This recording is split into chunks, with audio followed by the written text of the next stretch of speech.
she would come into the office to give me an update and report on everything she was working on. As an architect, I had no idea what she was talking about, but I was just in awe of her and her passion and commitment and integrity.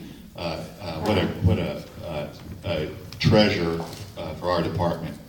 Over the years, and I hope I'm not going to repeat a whole lot of what was said by Jill and Daniel, but over the years, Pat has been invaluable to the department for nurturing and growing new divisions and recreation services that we previously didn't have. You've heard of some of them: volunteers, seniors, therapeutic, recreation, youth services, aquatics, send a kid to camp. My God, that's what a legacy she has left with our department. So she took these divisions and made them what they are today.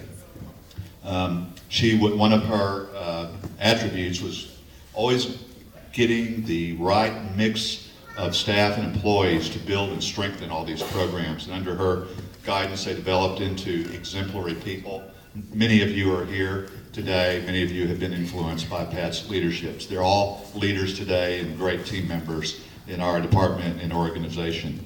Also heard how the high regard that she was held in, not just within the Park and Recreation Department, but by the city manager's office. She was tapped not once, but twice to become an interim director of the Office of Cultural Affairs when they had difficulties and issues over there. Pat stepped in, and I know it was a big deal.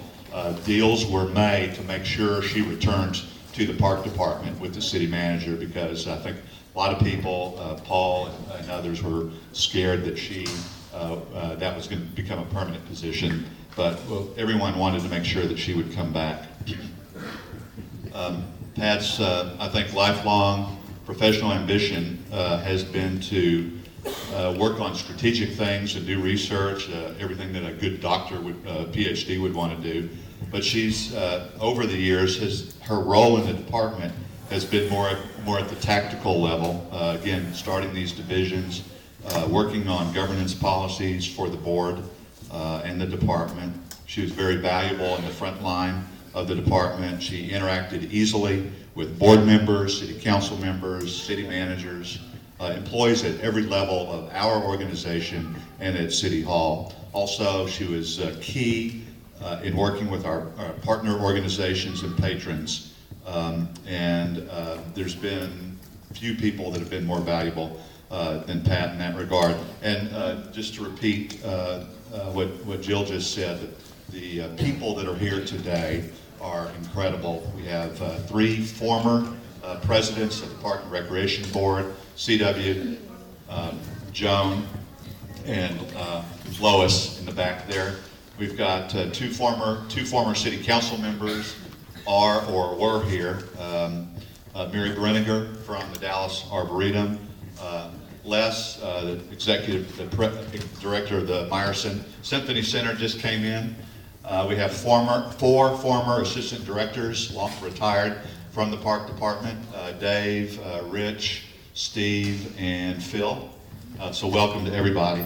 So that I've never been to a retirement party where we've had this sort of stellar guests and attendees, and I think that's a reflection on how important Pat has been to our department. In short, Pat has agreed, as I understand it, to volunteer with the department, and will stay at Fair Park for at least a few days a week, so that's great. But I've got some other things that I'd like to talk to her about. Maybe we could even talk about some temporary services after we pass the 6-month probationary period. So that's some ideas for you, Pat. I hope we can talk about that. We're hopeful that Pat can realize her life's passion to spend more time with her family members. Her sister is here today, and her puppies in the mountains of California eventually, although I hope she stays in Dallas as long as she can. So in short, I think we've all been touched by Pat's grace, charm, passion, intelligence. I could go on with the attributes. She's an incredible individual, and the department has been blessed.